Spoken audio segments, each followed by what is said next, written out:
Hey guys, this is Alexis Tipton. The panel footage that you're about to watch is a Campfire Stories panel that I did where we tell spooky campfire stories and scary paranormal stories. When I do this panel, I like to turn off the lights. Usually we just dim them, but this time we did something a little different. We actually turned out all of the lights. So viewing this panel may be a little difficult. So I have a request for you. I want you to put on your headphones, turn the volume up, and whatever room you're in, make it as dark as possible. And I really want you to focus on the stories that you're listening to. I tell some, as well as Josh Grelle and Chris Patton, as well as the audience members that were at this panel with me. So there's a little bit of a visual. It's a little creepy, so focus on the center of your screen. But other than that, just sit back, relax, and enjoy the scary stories. Are we good? Is that everybody? Can we, real quick, can we turn the lights down more than that? Maybe. We'll see. We'll play for a second. Find out. Forget that. Yeah, just see, I don't want it to be totally pitch black, but, oh, that works? Oh.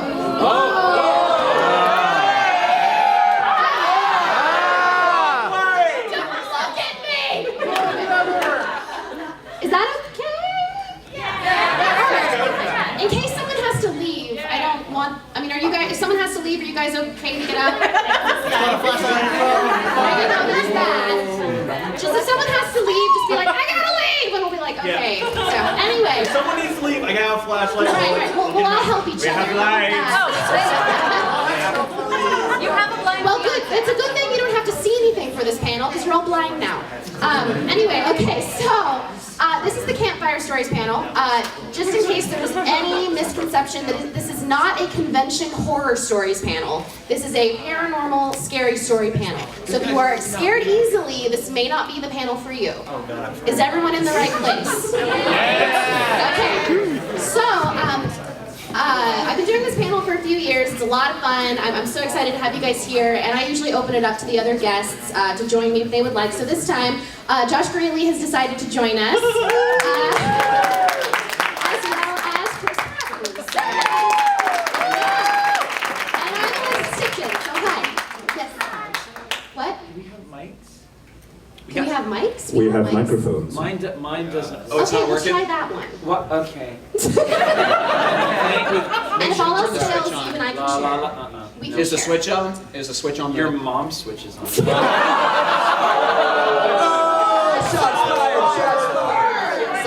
you for reminding me. Yeah, by the way. This is a PG-13 panel. Hey, Pat. So, Does that one work now? No. Wait. there it is. Yeah. Mic technique, Patton. Mic technique. Anyway. Okay. So, those of us up here have some stories we would like to tell. If you guys have stories of your own that you would like to tell, I'm not sure if you can see it, but there is a microphone right here in this aisle in between the two, right there. Kind of. So, right there. Ooh, with the creepy shadow and everything. That's perfect. So, who wants to start us off out up here? We'll start, and then we'll turn it over to you guys and just kind of go back and forth. Sound good? Yeah, okay. I think you should start, Alexis. You want me to start? Yeah, do it. Oh, another disclaimer, just in case, is if you want to tell urban legends, that's fine. If you want to tell creepy pastas or creepy pastas, that's fine. Well, I heard tomato, I don't know.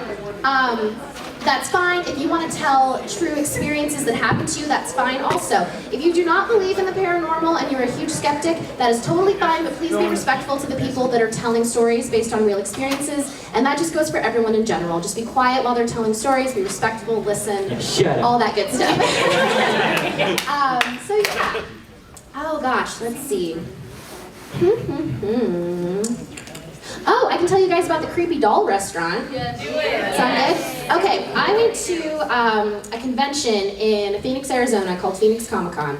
Original. And the last day of the convention, it was Sunday, and a lot of the other guests had already gone home, but me and a couple of other people were staying until Monday.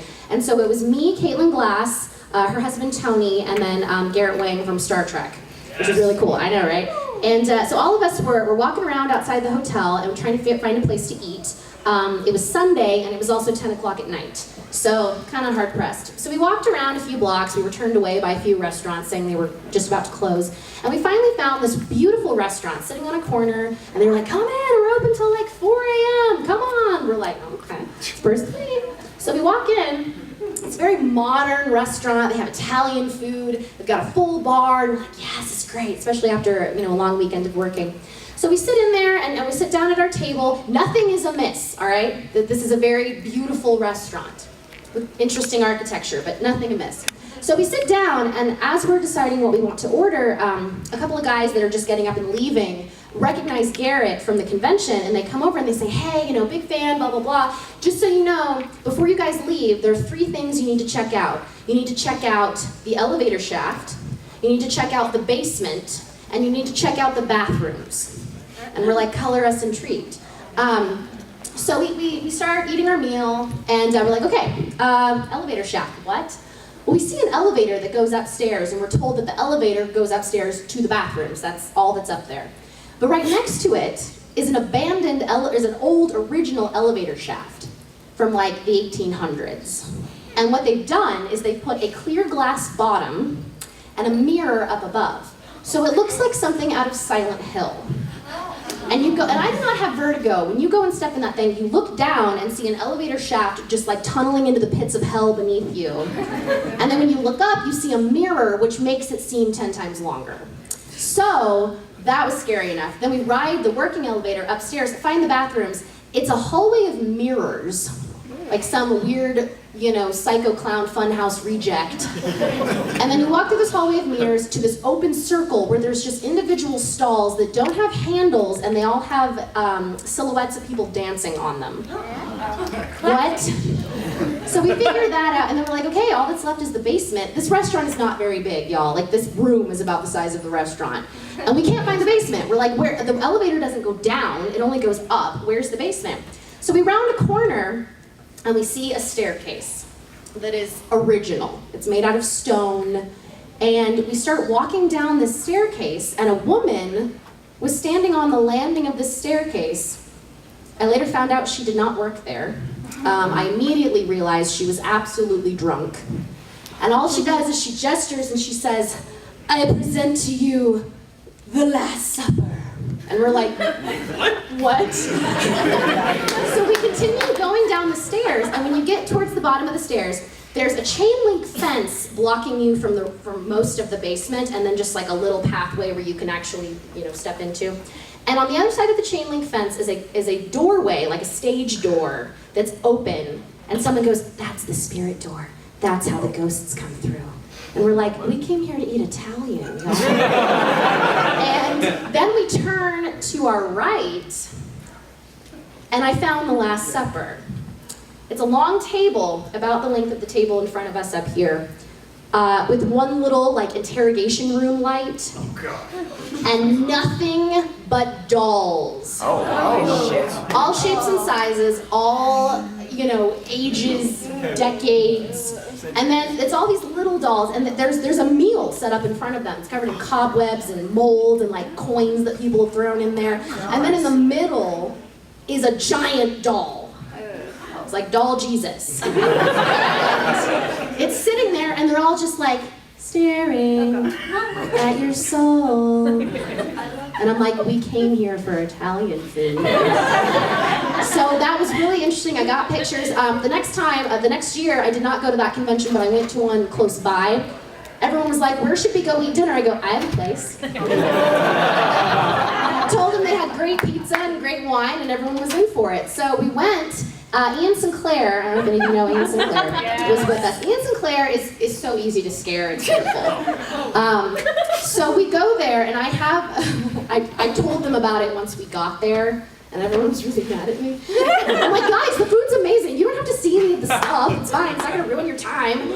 But Ian wanted to be a big boy, and so he's like, okay, I want to see the dolls. So I filmed it the second time because the pictures don't really do it justice. And as we're going down this dark staircase, you can hear Ian behind me go, oh, F that. No. No. And I'm like, come on. He's like, no. He's like, that is the scariest thing I've ever seen. No, I'm done. He didn't even get down the 10 steps. So if you're ever in Phoenix, Arizona, I can never remember what this place is called, but if you just Google creepy doll restaurant, Phoenix, Arizona, it's the first thing that comes up. So there's my creepy doll restaurant story.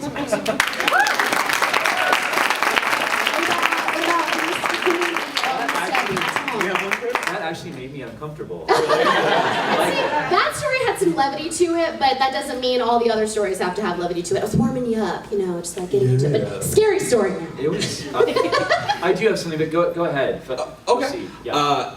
Mine can be kind of like it's actually kind of 3 separate stories in one. So I'll tell like the first part to start off, and then I can pass along. It's like Les Mis. Yeah, we can just keep going. This was back when I was about 16, 17 years old. I was living in my hometown, and it kicked off. I was working at my first job. It was a Sonic drive-thru. I was one of the cooks. And I lasted at that job for about 2 weeks. And that's the story. Driving for a change. And the waitresses spit in the flurries. So this kicked off what what ended up being like a month of paranormal BS that just kept coming my way.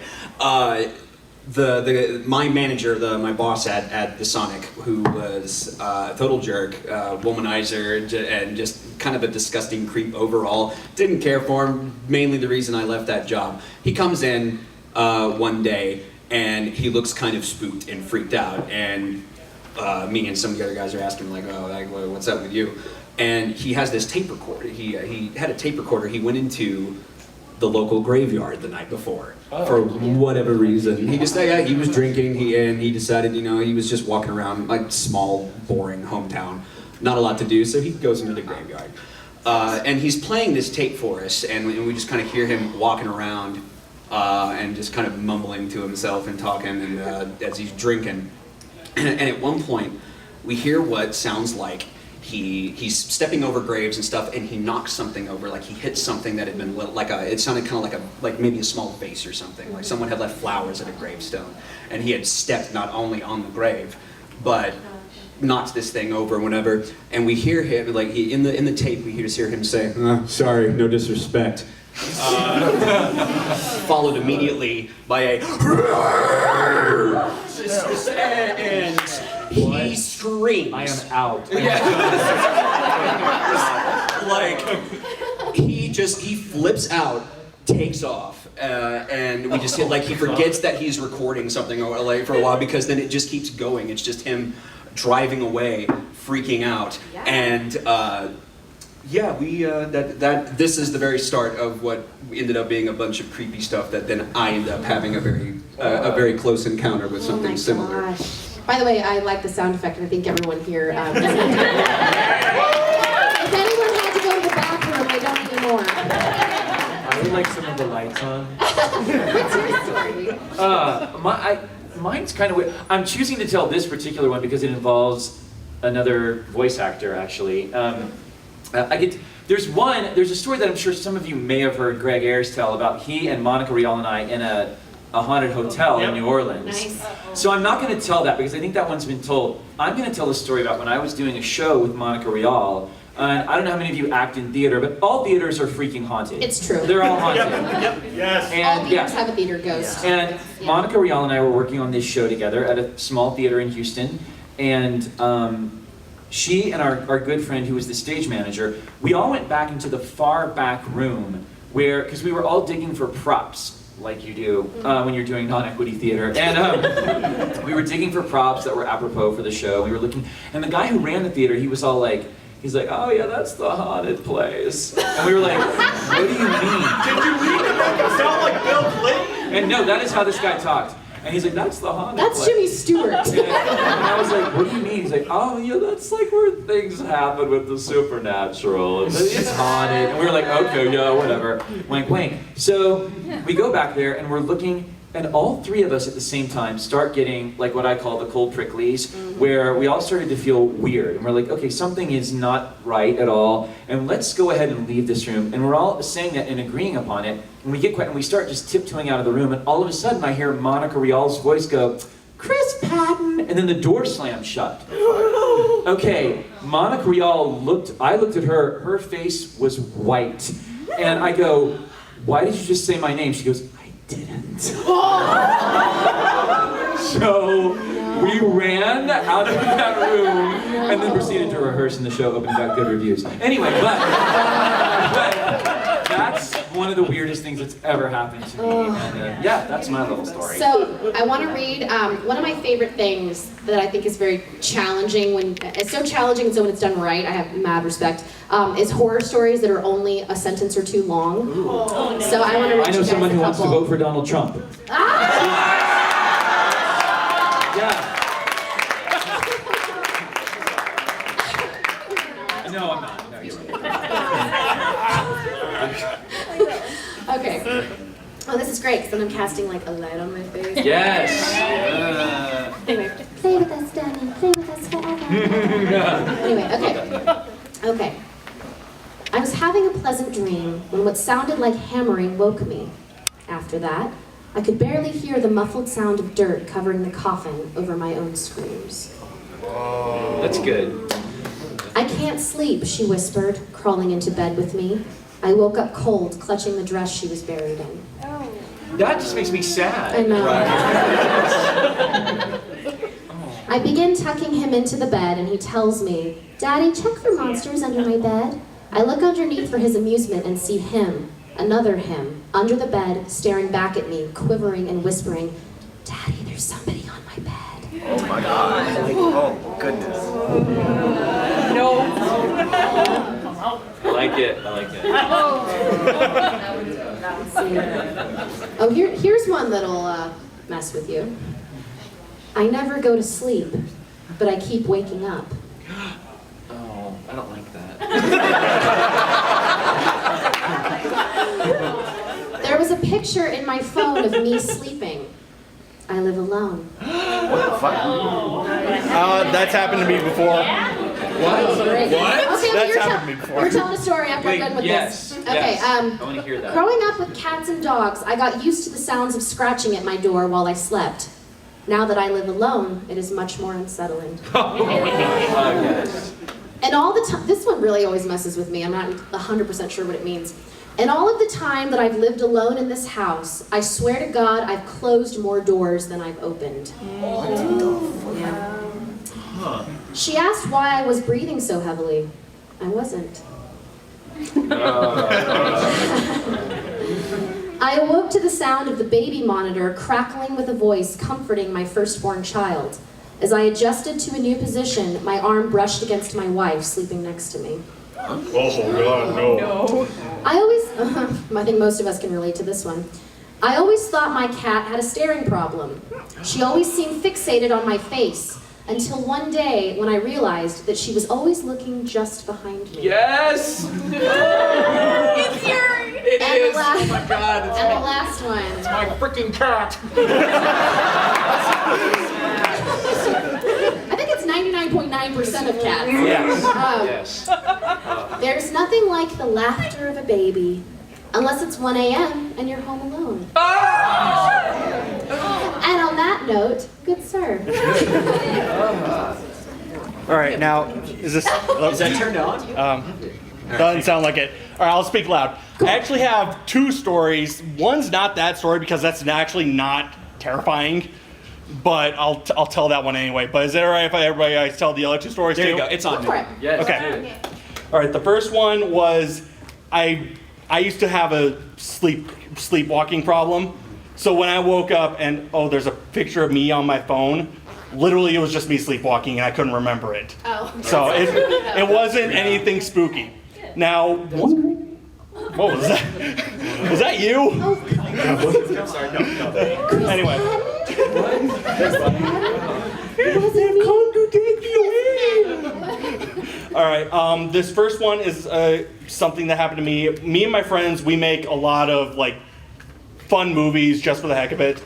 Once we went to a theater, and like you said, all theaters are haunted, and I have to agree after this. Yes. We went to this theater.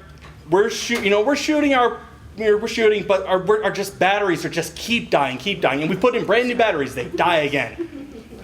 And it's just, we can't figure it out. So we leave, go home tonight, and it's like, the batteries are fine. I mean, literally the batteries that were now empty were working just fine now. So we go back again.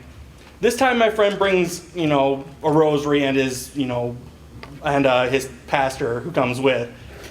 And no, this is real, I'm serious. And just the pastor comes in and just says, in the name of Jesus, go the heck away. He didn't say heck, mind you. From then on, nothing, no problems. The second story, I don't know if it was true. My uncle swears up and down it is true. He swears to his breath, but he went to a hotel in, I believe it was Sacramento. Dude, don't. He went to a hotel, and this hotel was supposedly haunted. He goes there, he falls asleep, and he starts hearing, and again, he swears this, I don't know if it's true or not. He starts hearing, knocking, rattling, all this fun stuff. He just ignores it, goes back to sleep. Then he hears his buddy, who was sleeping in a bed next to him, just scream, run out the door. And he said, he was trying to figure out what it was. And he's like, what is wrong with you? And he says he heard that some things say, I'm the ghost of Red Eye. At which point he says he responded, shut the hell up or you're going to be the ghost of Black Eye. I don't know if that story's true or not. I was not there. I do not know. So It's an urban legend. Yeah. could be, Yeah. could be. He swears it's true. I don't know. Awesome, thank you. Oh, that is tall.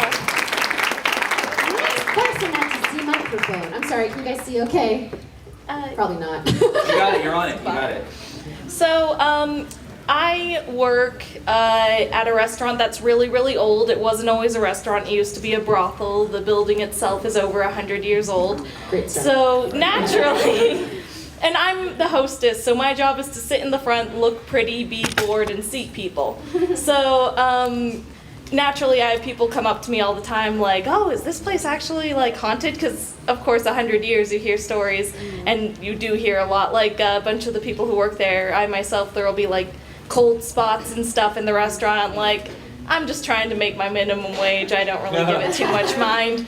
But so this one couple come in and they're like real excited. Like, I seat them and like 5 minutes later they come up to me and they're like, okay, so we're just gonna go walk around and there's an upstairs to this place. It's real old, a little sketchy. And so people are like, the upstairs is where all the creepy stuff happens. And so they're like, can we take pictures? Can we go do stuff? I'm like, man, do whatever you want, just have at it.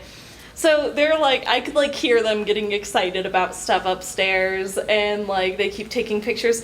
So they come back and they show me the pictures, and holy crap, it was scary. Like, the husband, she took a picture of his face, and his face was different. Like, he was standing right there talking to me, and the picture in the face was not his face. Like, his nose was different. He had like different facial hair, and like his eyes were like blackened. And then she showed me a picture of her that she took in the mirror, and her shirt was different. She had like, the picture had like this blue old blouse on, and she was wearing something not even close to that. So, that was an interesting day at work.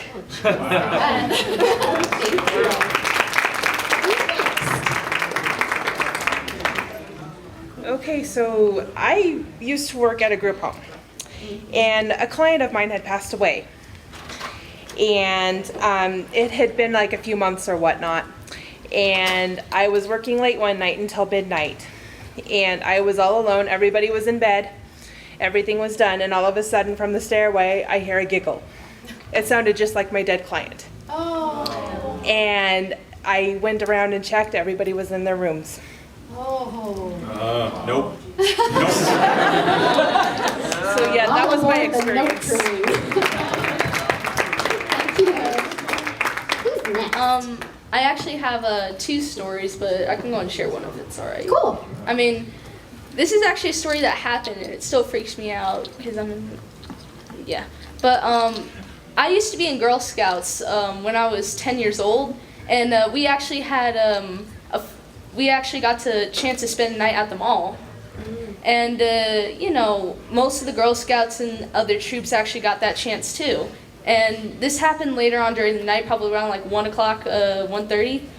And what happened was that most of the Girl Scouts were asleep, and me, Tatiana, just me and my friends, what happened was that we were just wandering around in a place, no Girl Scouts actually slept.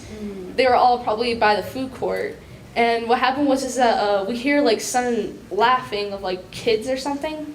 And Tatiana's like, oh, that's probably machines. I tell Tatiana, there aren't machines around here for miles. So there can't be one of those machines that giggle or something. So, you know, we keep walking, we keep checking out the shops. Most of them are closed because it's 1:30. Why would there? But what happened is that we hear it again.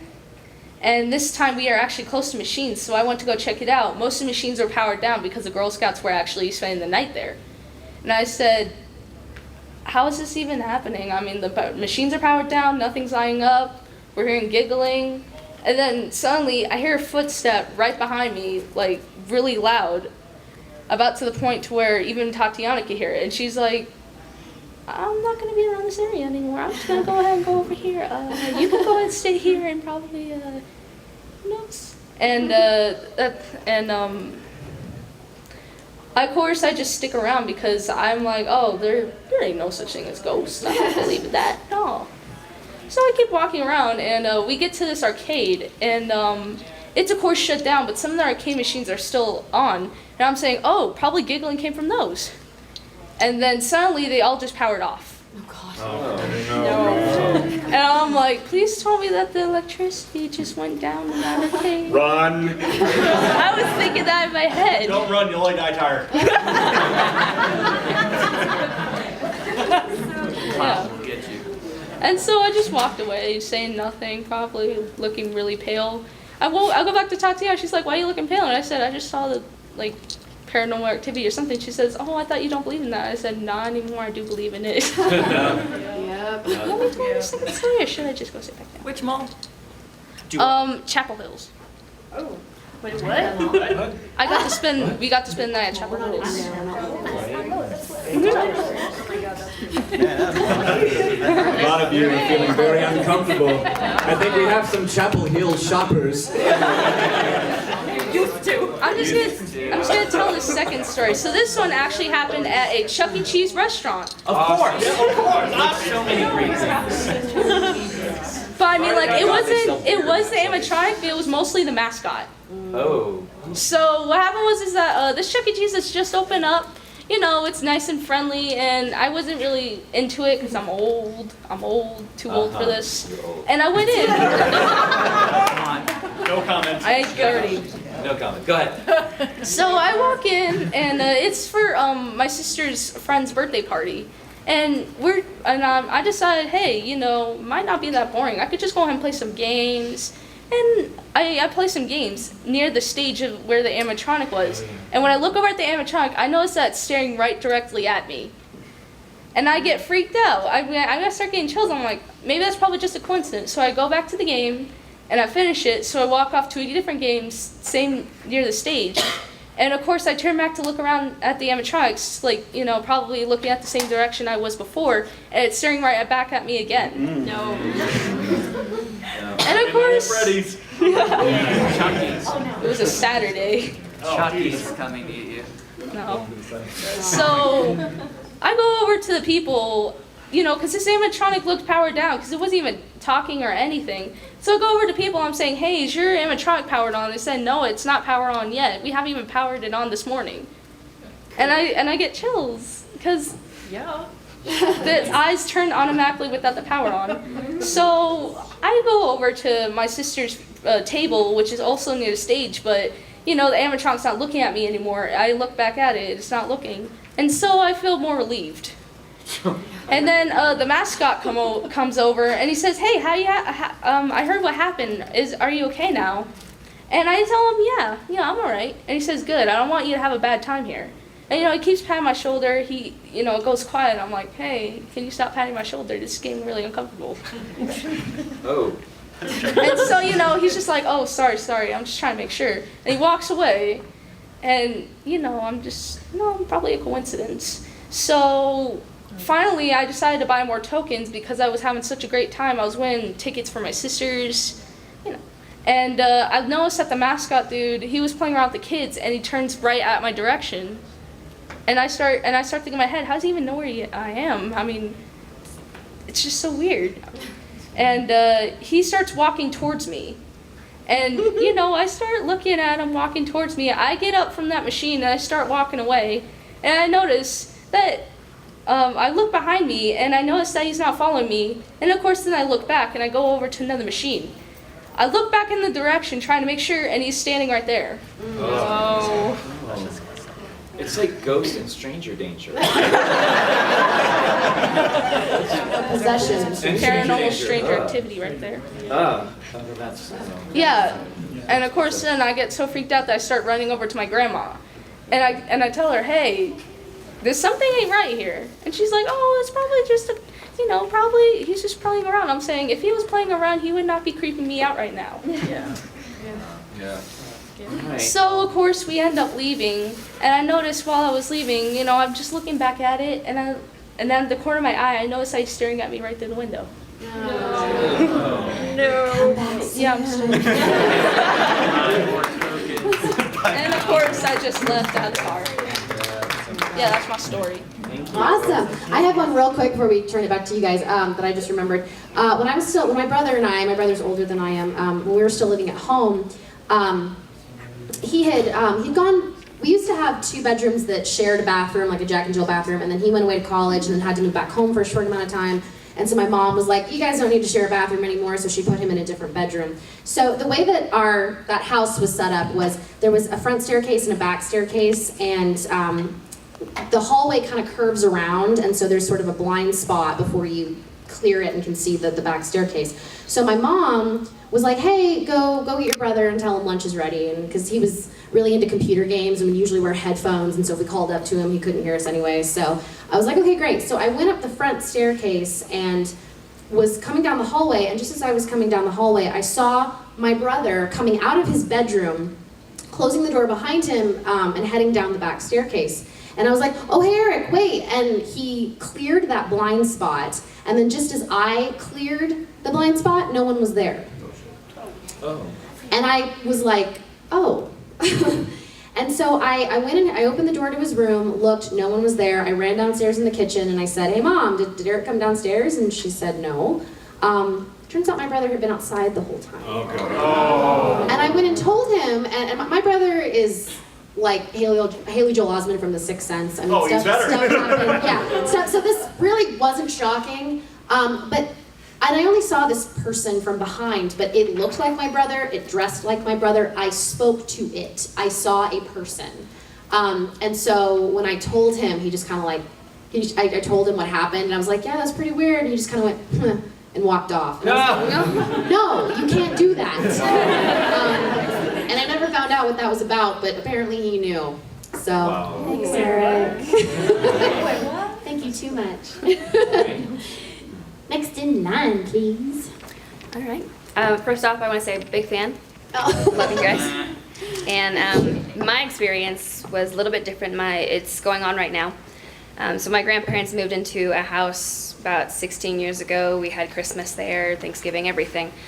And then it suddenly started to get rotten. They didn't take care of it. So, of course, we spent Christmas and everything at our house and such. My aunt had a misfortune where she had to move in with my cousins into their house 5 years ago. And 5 years ago, we were there helping them out. I was downstairs in the basement. It's a rickety old house now. It's really nasty. We were moving boxes, and I remember moving this one box, and something came near me. It felt cold. I thought it was just the AC, but it wasn't because they don't have AC at the time. And I hear something whisper, "You smell good." Oh. And I was like, Oh, nice. Okay. And I was looking for a doll because my grandmother collects these dolls that you can pull a string in the back and they say things. So I'm like, maybe it was a doll. Well, turns out my cousins moved into their own house a couple months ago. And then I think 2 weeks ago they moved back into my grandparents' house. So of course I was there helping them out. Downstairs again in the basement, and I was moving boxes for them downstairs. It was nice, it was clean. I was like, oh, this is a much better place. It still smells bad, it still smells moldy, but let's give it a chance. And as I was going upstairs, I hear the voice, "You're back." Oh. And I was like, okay, I'm never coming back. And I haven't been back there since, so I don't know. You're back. You're back. Oh, yeah, no. So, Joke's on you, no I'm not. No. right?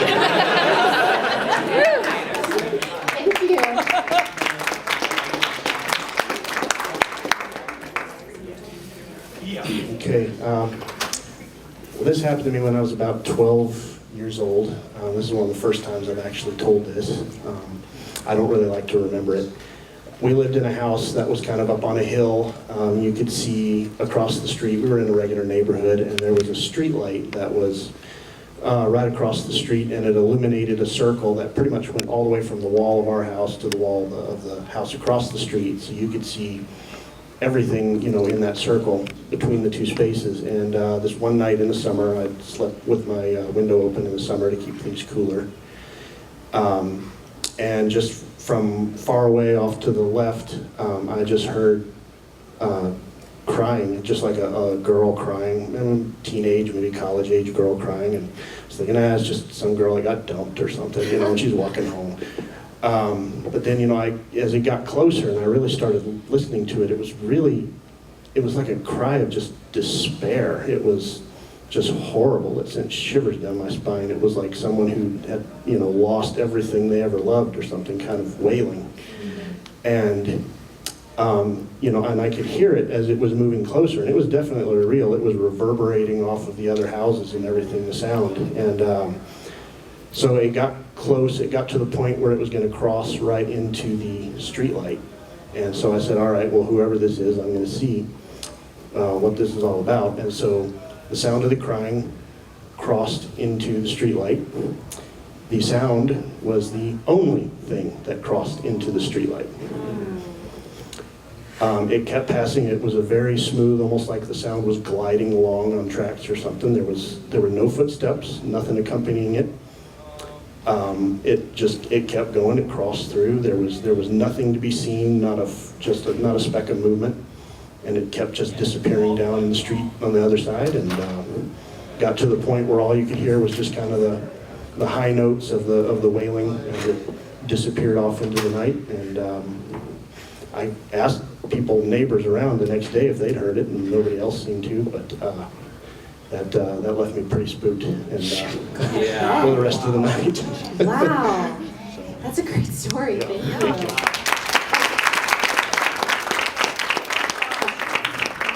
Real quick, Josh has a really good one that he told me a few years ago, and I just asked if he would share it with you guys. Well, before I get to the part that involves me, I do have to have a little bit of a setup. So, and this actually, the part that involves me happened about. Do you want me to wrap the intro to Hamilton? Sure. The part that involves me happened just after the incident at Sonic. I grew up in the country, a little small ranch. We're about 3 or 4 miles outside of our town. I'm sorry, can I ask the name of the town? Clifton. Texas? Clifton, Texas. I actually don't know that town. Yeah, it's about 30 minutes outside Waco. Okay, gotcha. And we grew up just in a ranch down in the valley, and it's at night. It's pitch black. There is, unless the moon is out and bright and full, there is no artificial light. There is no civilization nearby whatsoever. You see some stuff. So my brother, while we were growing up, constantly, and his friend that he eventually made, his friend Leah, whenever she would come over and visit, they would see out into the fields behind our house. We had, there was in particular this large cornfield that our neighbors took care of. Sometimes at night, if the moon was out and full and it just lit up that field, sometimes he would look out into it and he would see what he described as just this tall, thin, solid white, human shape thing that would just walk with this kind of just slow, like really long stride, like just looked like his arms were like way too long to be natural. Stood really tall. No suit. Yeah, no suit, just white, just pure white. Slenderman having his birthday suit. So just walking around in the fields, and as years went by, so, like it was every once in a while, but he would still spot it. One time he saw it just in the actual our backyard, not 25 feet from the house, just kind of walking around one night, and he went to sleep later that night, woke up just for whatever reason, and looked out his window, and it was outside, kind of looking in the direction of the house, just kind of standing still. And just, again, nothing ever really came of it. So cut to just about a few days to a week after I quit Sonic, or that incident happened at Sonic. And my Jordan, my brother, his friend Leah, and one or two other people were outside, were out with us, and we were playing Spotlight, where basically it's just hide and seek, but we have 48 acres of land. So it was, since it's pitch black, and we like dress in camos or dark clothes, and whoever is it has a flashlight, and we'll go out and try to find the others. And the goal is everybody who's hiding is to make it back to the front porch of the house without having the light shined on you. And so we're 48 acres. 48 acres. It quickly turns into a game of missing person. Yeah. So we tended to keep it just within like, I don't want to, like, maybe like 8 to 10 acres. Like, it was just this little. Still. Yeah. I mean, it's a big area, but like it's when you're out there, it's not as big as you think. So I'm hiding over near the very edge of this into a little patch of trees next to our cattle guard. And at one point, Jordan and Leah come up, they kind of move over in my direction while the person with the spotlight is off on the other side of the property trying to find somebody else. And we're just staying really quiet, and we're huddled down next to a bunch of like dead branches and a bunch of leaves. And at one point, Jordan thinks he hears what sounds like somebody else coming towards us. And we're looking, and we're like, well, I mean, we know that Curtis was over on the other side of the place, and like the only other person that's out here with us is the person who's it, and we can see them. They're over there. Who the hell is coming towards us? And they just kind of looked in the direction real quick, and before I even had a chance to look myself, they just go, "Holy, run!" And they just take off, like screaming, running. They did not care anymore. Like the light even shined back over on them or whatever. I was like, what is happening? And I look where they had looked, and there is the white thing, 10 feet from me, moving toward me with its hand out. And I was just like, oh no, gone! And I don't even remember making it to the front porch. Like I was looking at this thing, and then I was home. And I was in the house, and we're like, nobody's going outside the rest of the night. We're done. Turn on the PlayStation. We're done. And so that was the last we ever saw of the white thing. Oh. Maybe he was more afraid of you than you were of him. Maybe. That's why the high five. I would have loved to hear that 911 call too.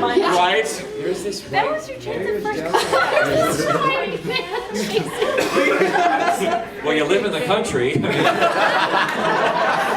What'd you expect? Oh my gosh. Okay, so we have about 10 minutes, so let's try to get through as many people as possible. In the 10 minutes, I can't tell how many people are in line, but... 78. Oh, no! But yes, whoever's next in line, please step up to the mat. So I'll try to make this short. My name is Tarek, and I'll tell you why I'll say that later. So one night back, I'm from Pennsylvania, and we have this infamous hotel, this abandoned hotel called the Buck Hill Inn. And me and 9 of my other friends decided to one night just, go and explore there. You can't get in there. You have to break into it to get in there. So, so we got in there, and we're just exploring. Oh, by the way, there's a lot of murders that happen at this hotel as well. But just by the way. Yeah. So we go up to the second floor, and then we go into one of the rooms where one of the murders happens, and we shine our flashlights on it. We have 3 flashlights at this time, and we see just this circle with the the pentagram and the star and whatnot, and the candles and all that. Yeah. So we saw that there. We didn't know what was going on. We hoped that red stuff was paint and not blood. Yeah. But after that happened, we went to the boiler room in the basement, and then my friend just wanted to provoke something, and then he's like, if someone's here, knock twice. And then we wait a couple seconds, and we hear knock twice, and then he's like, nah, that was nothing. So he's like, okay, if you're here, knock 4 times. And then we hear knock 4 times, and then we leave because that's not supposed to happen. We're not tempting fate a 3rd time. Exactly. So then the next morning, my friend and his mom both go to work. I'm living in his house, so it's just me at this time, and it's about 7 o'clock in the morning.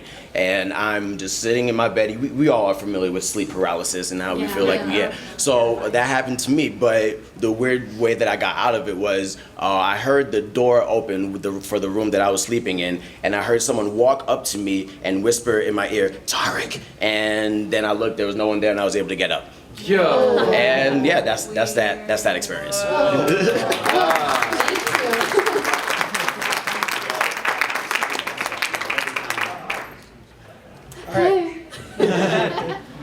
So, I'm sorry. Sorry, no, real quick, this might have to, I was just told that they actually need to clear the room out 5 minutes before, so this might need to be our last story. Okay. Can you sorry, handle guys. that? I'll go as quick as I can. Bring us home. Yeah, bring it home. So, I work at a summer camp over the summer. Oh shit. Great start. Basically, for the sake of brevity, my manager and I were just kind of doing some rounds up and down the halls where the kids stay, and we go into one room, just kind of checking on the kids, and one of the kids is just freaking out, and like, oh, what's going on here? And we see on the bed there's a Ouija board. Oh no. And we, like, hey, what's going on here? Like, you guys being cool? Like, what's going on? I'm like, oh, basically they were trying to figure out who likes who, like middle school stuff, you know. So you ask Satan.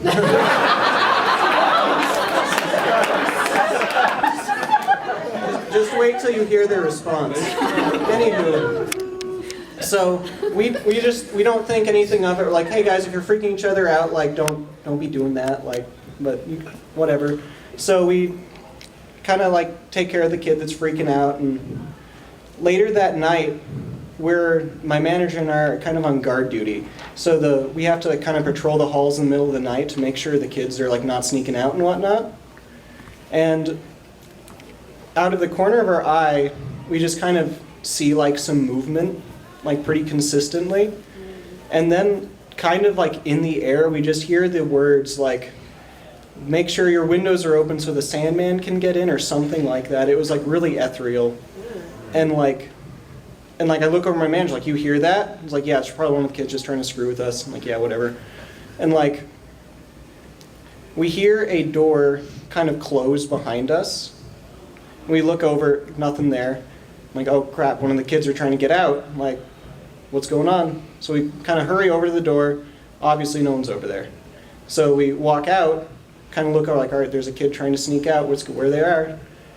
And there's a handful of people walking around outside. This, like, to give you some context, it's on UNC campus. And so there's a few like couples walking around in the middle of the night, midnight, and like, so we start walking around. We're looking for why the door closed, why that sound happened, and kind of about a block away or so, we just hear this guttural scream. So, and like the people walking around here too, we all just run over there. There's nothing to be found. And then when we get over there, we kind of hear the scream again, but coming from where we just were. So we run back over, like, crap, like where's our kids? Like, we're really freaking out at this point, like, where's this kid? Where is this kid? And we go back over, and like, there's just a bunch of like sand at the door. And so at this point, we're like really freaking out. We get through the door, we run over through the halls, and the halls are kind of dark, but from the room that the kids were messing with the Ouija board, the light's on. So like we run over there, I'm like, oh crap, this kid's probably freaking out, but where is it? Like, where are these kids? And like we go to the door, and like we kind of peer through the little eye hole to see if anything's there. And we just see this shape moving back and forth, and it's pretty clearly an adult shape. And so we kick down the door because we are freaking out, just adrenaline, whole way. No one's there. But the light's on, and the kids are all just like hiding under their covers. And they're all clearly awake, and they're just crying and freaking out. We asked them what's going on, and they couldn't even answer us. Wow. We never figured out what happened. Wow. Well, on that note, sweet dreams, everybody, and leave your windows open for the Sandman. Thank you guys so much for coming. Hi, there's all your beautiful faces. Thank you guys.